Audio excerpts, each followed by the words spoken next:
Hello everybody, welcome to the Tiger's Den and welcome back to the Tiger Vlogs, meaning it's Sunday or it's Monday, depending on if you're me or you're you or... No, it really doesn't, because you're seeing this on a Monday. Probably. If you're seeing this the same day... I'm ranting already! Wow, this is gonna be a good one. Anyway, I... Earlier this week I got smacked by the algorithm of YouTube, so... I've been thinking about making a video addressing this directly, but so many others have already done that and they've ranted on it.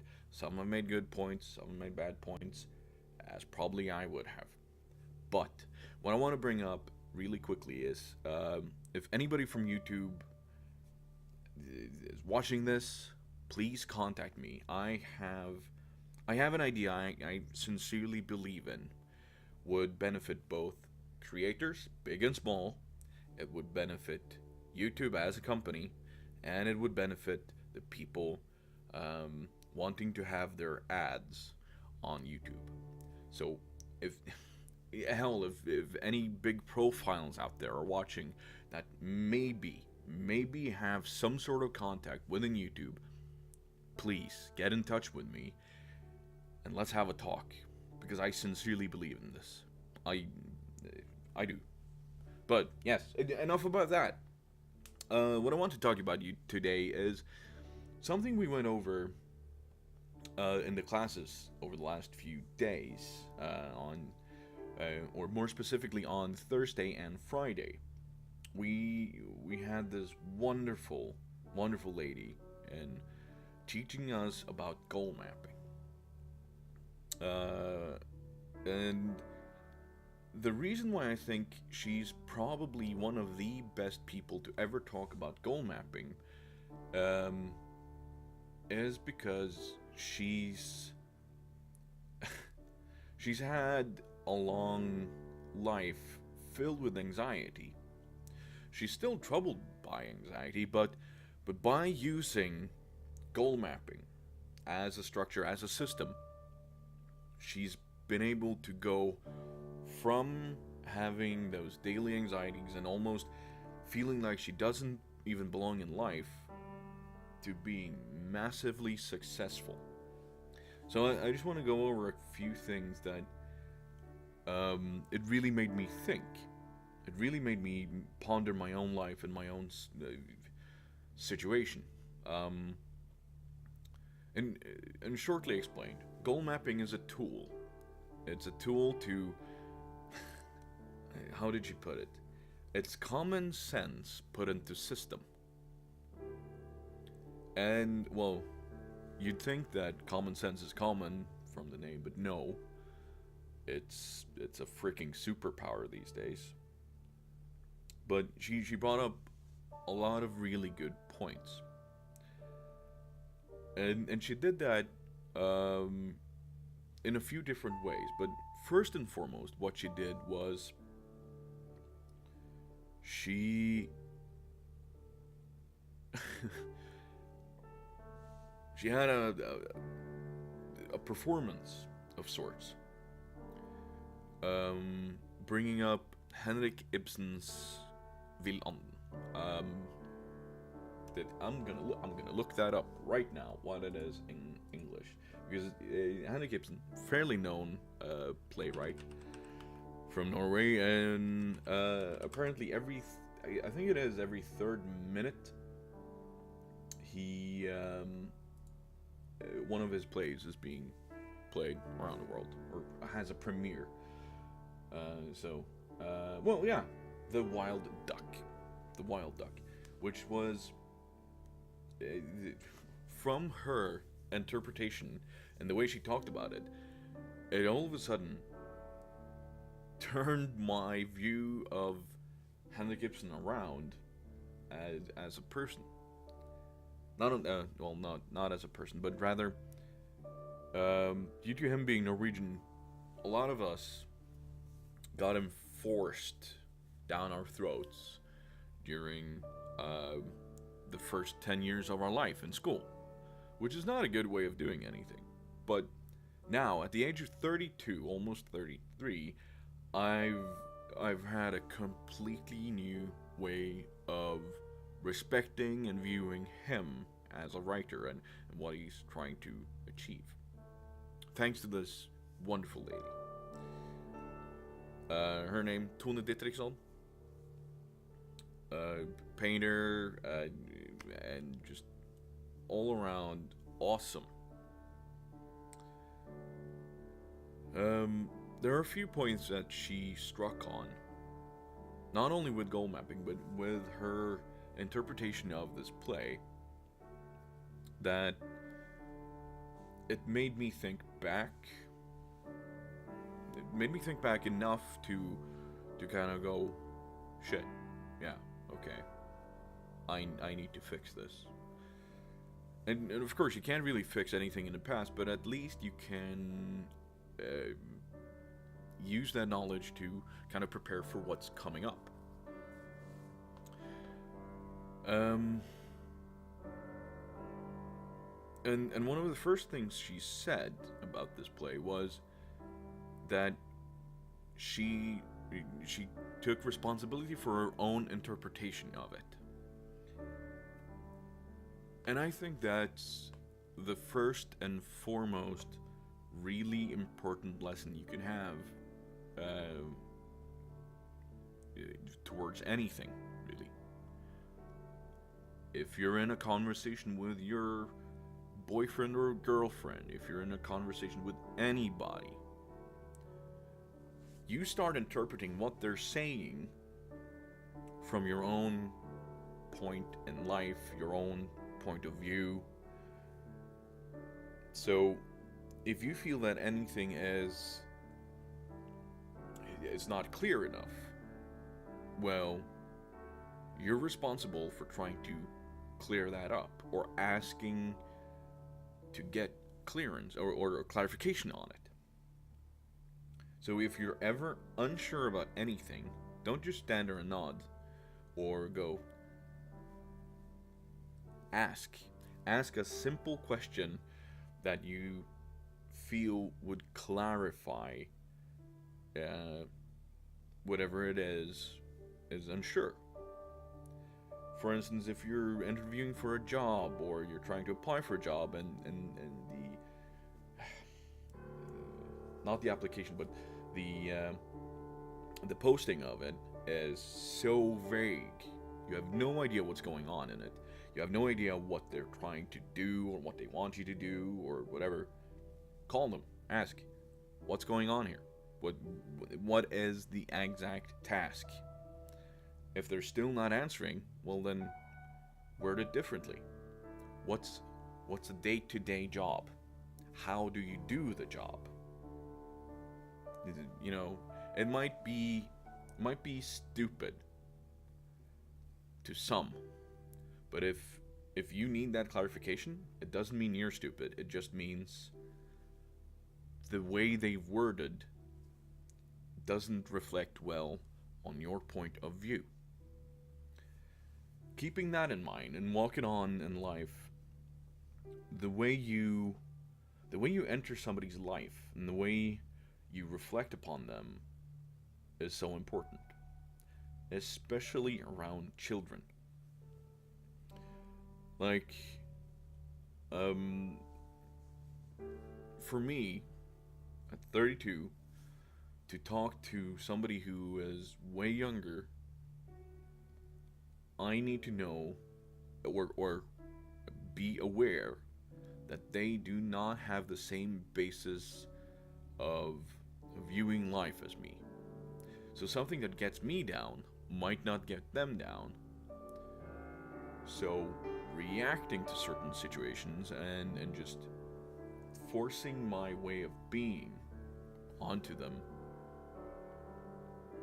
it's without even knowing, or without even doing it consciously, it's so important to be aware of. Or as she put it, where do you stop? Where do they begin? She had a wonderful example of talking about her coming home after a long day at work, and and her daughter, then being very young, had placed her backpack and her shoes in the hallway so that she had to step over them. And she kind of exploded in and then just went, "Why haven't you tidied up?" and just being really angry. And her daughter reacted with saying, "Geez, why are you so angry? There's no need to be so angry. It's only a couple of shoes." Because her daughter had no way of knowing what went on in her day. And there's supposed to be some sort of respect for people not knowing what you went through. No, it's your responsibility to be able to tell them, "I've had a really bad day." But that makes you aware of how you're reacting on people. And that made her sit down and go, "Shit, she's completely right. I'm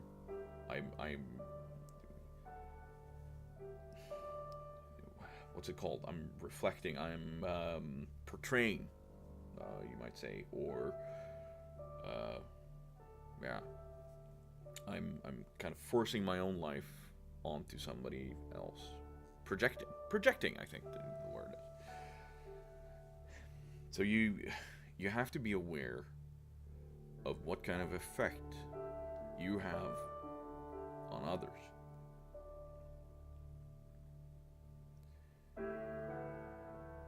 And just kind of keep that fresh in mind when you're entering somebody's life.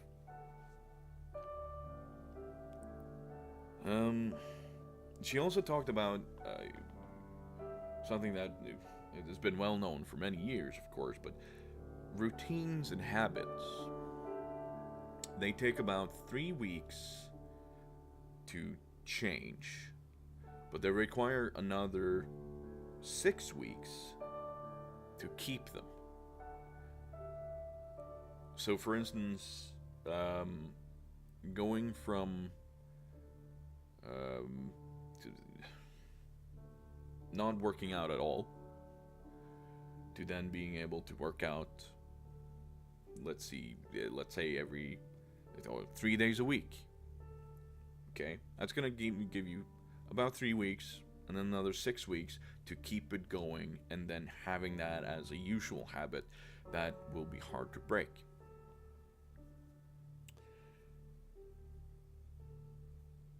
And that kind of made me aware of how I'm supposed to be able to kind of get a grip on my own life, to kind of be able to both work out, have the channel, have a job, have a private life, have, all these things that seemingly everybody else is able to do. But it's going to take about, 9 weeks in total? In 9 weeks, that's 2 months plus a week-ish. And the reason why I'm bringing this up is because I really want to be able to keep this channel going as it is right now, because I'm really happy with where I am, what I'm doing. But I need to be able to get a job. I need to be able to run the course of this class, and I need to be able to what should we say, bring in new habits and new things to do to kind of correct myself, because I'm not exactly what should we say, I'm not really the picture of perfect health. I'm grossly overweight for my height. I can feel that my muscles are tired, and just having the enormous amount of weight on my upper body, both my stomach,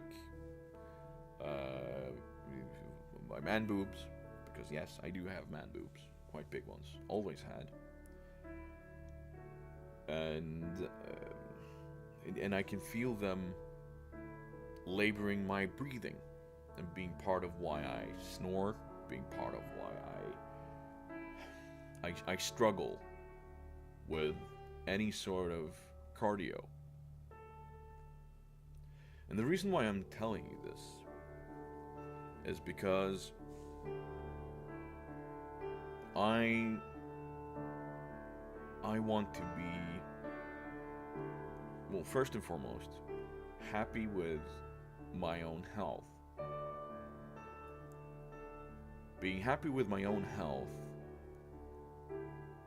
would probably help a lot with my own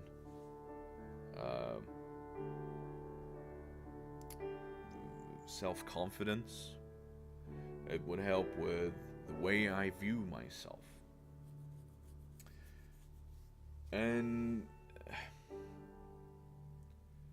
one of the things that are really bringing me down when it comes to having good self-confidence is the fact that I do have man boobs. And I've been to a doctor about this.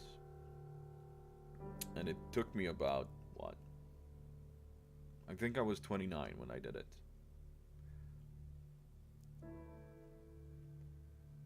But I've had them since I was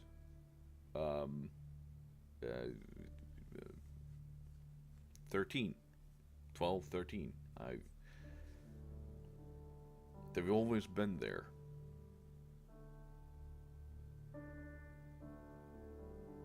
And I kind of wish I'd been aware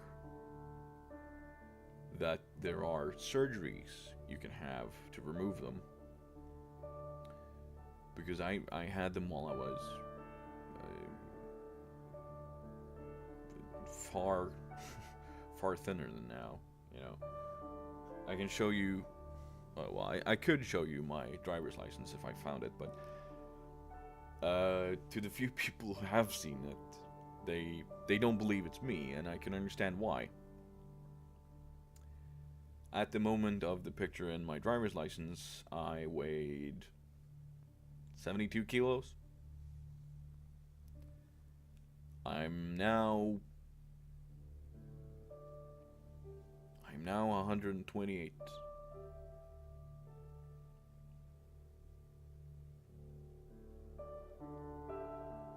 And I want to be able to get back to those days. And I want to be able to remove these loads of my chest, these weights, not only mental but actual physical weights. The problem with that is that I need to be in a certain shape or below a certain weight in order to be allowed to do that. To reach that goal will require a lot of work in the gym or whatever. Somehow I need to lose weight before I can do that, and before I'll be able to have a boost to my self-confidence. And it all ties together. I'll tell you about goal mapping soon, but it all ties together. Because I sincerely think that my lack of self-confidence, weirdly enough, I'm on the freaking internet talking to everybody about this, but hey. It's so weird. It's so weird. I know. Let's move on. The reason why is I think that this self-confidence has been in the way of me meeting somebody that I can have a good life with. I've been single for 10 years, well, ish. Um, and my lack of confidence has probably ruined a lot of encounters for me. It's probably lost me jobs. It's probably hurt me in other ways I'm not sure of. But fact of the matter is, it all, in my head at least, it all makes sense. It all ties together. So, goal mapping, the tool we learned about, is something I want to use. Because you find one main goal that has other goals and partial goals tied to them, and you work for it. So let's say my main goal is to have surgery. Well, in order to do that, I need to reach a certain weight. To reach a certain weight, I need to start working out X amount of times a week. In order to do that, I need to make other changes. So there are certain goals you need to reach, and then there are partial goals that'll get you started and going. But the way you kind of own these goals and you visualize them is, well, visualizing is actually a really big part of it, because on one sheet, you're supposed to write this down so that you can have it on your fridge or whatever. On one sheet, you're supposed to write these down. And on another, looking kind of similar, you're supposed to draw them. And the reason why you're doing that is it's to tie your left and right part of the brain together. You have a stronger association, you have a stronger image and thought about what you want to do and why you want or need to do something. I'm not going to go further into how you're supposed to word everything, but when you kind of look at it, and I suggest you look up goal mapping.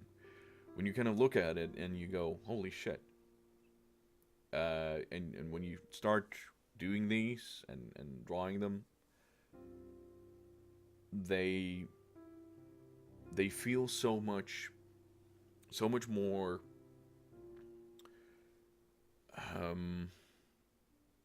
reachable. Because several times I've had the thought that I want to get this surgery, I want to do this, I want to get to a lower weight again, but it's never felt like it's something I'm really able to get. Yes, I've been that weight before, but that's many a year ago. So yeah, it's weird. But I want to be able to use this to, well, to do anything really. A really important part of this, by the way, is to make sure that the goals are only dependent on you. I mean, like, yes, you can have a goal that says you'll win the lottery, but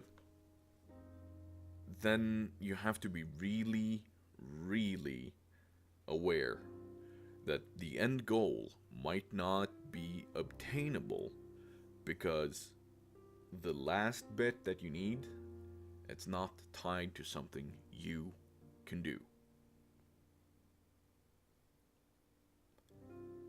So, for instance, me losing weight,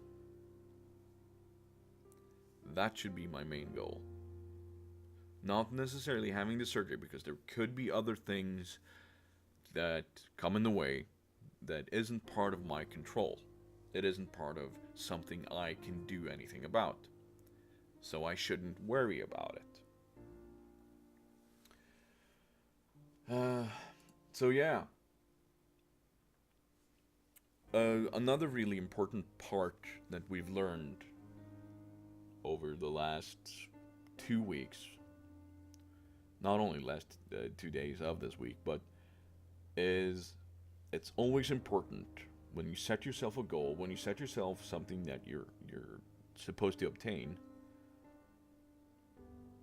give yourself enough time to do what it is you want to do, but not only time, but give yourself enough opportunities to do what it is you want to do.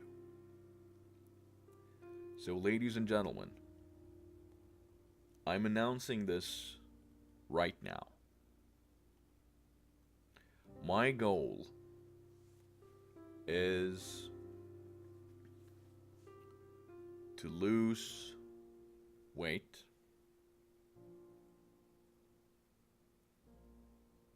and have this surgery before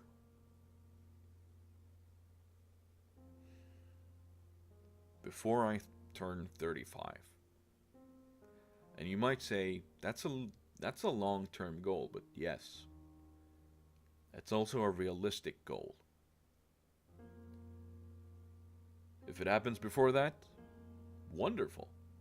If it happens after that, well, it still happened. But by that time, if it hasn't already happened, then at least I'll be well on my way. But before that goal, I'm going to aim towards a smaller goal. Remember those 9 weeks I told you about?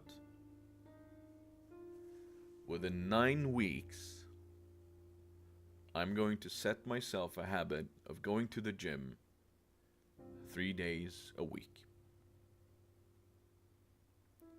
The only thing that's going to stop me if I get really ill, or if I break something that, it ends up not allowing me to do what it is I need to do.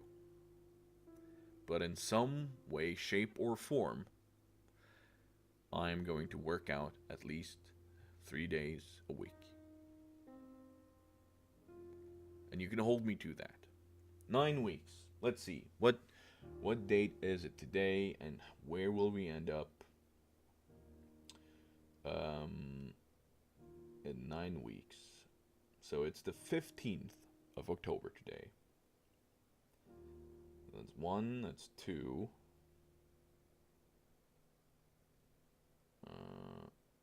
3, 4, 5, 6, 7, 8, 9. Right. The 17th of December.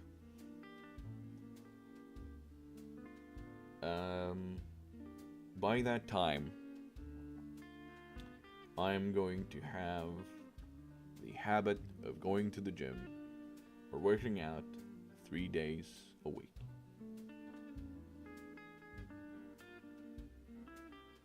Yeah. Sounds like a good goal. Sounds like a wholesome goal. And sounds like a healthy goal. Which I guess is the whole thing of it.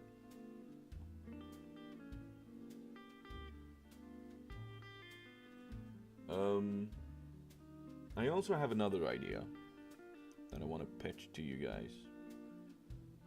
And because we have a lot of people in my class that they're such an inspiration to me. I really want to have some sort of vlog or maybe a podcast where I interview them. Not only about their own experience during this class, but also talk to them about the things that they've been through, that I kind of draw energy from and draw inspiration from. So I'm actually going to try to get that done. But I've been going for way too long now. No real tangents this time, but as you can see, it all ties together, so